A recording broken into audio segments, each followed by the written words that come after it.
You've probably heard it a million times. Just go no contact and they'll come running back. But what if I told you that no contact might actually be a huge mistake? Yep, going silent isn't always the power move you think it is. In fact, in some situations, it can backfire completely. So today, we're diving into when no contact can be a bad idea and what you should do instead.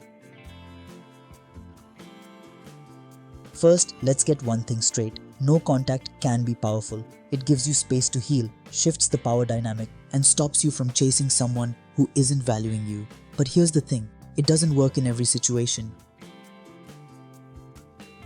If they took you for granted and need to feel your absence, if they were toxic, manipulative, or breadcrumbing you, if you need space to heal and refocus, if you left things on bad terms and there's confusion, if the other person assumes you didn't care and moves on, if the relationship was actually strong but had a misunderstanding, if you haven't done the inner work to actually change. See, sometimes silence isn't the best strategy. If someone already believes you don't care, your absence might just confirm it. And if they were waiting for a sign from you, no contact could actually push them further away. So if straight up ghosting isn't always the answer, what should you do instead? Here are some smarter moves. Instead of vanishing, reduce your availability. Pull back in a way that makes them notice, but keeps the door slightly open for reconnection. Listen, no contact means nothing if you're just sitting there waiting for a text. Instead, focus on leveling up. Hit the gym, upgrade your style. Post about it, but not in a thirsty way. Make them see that you are evolving. If you had a real connection, sometimes a simple, well-timed message works better than radio silence.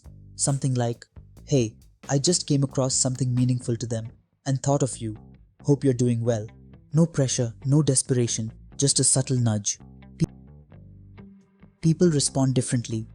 If they're avoidant, no contact just makes them more distant.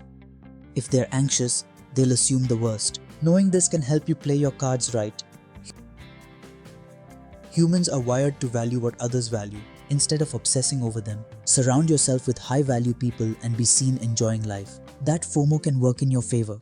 Look, no contact isn't some magic trick that guarantees someone will chase you. In the wrong situation, it can actually push them away for good. The key is knowing when to pull back, how to improve yourself, and what signals to send.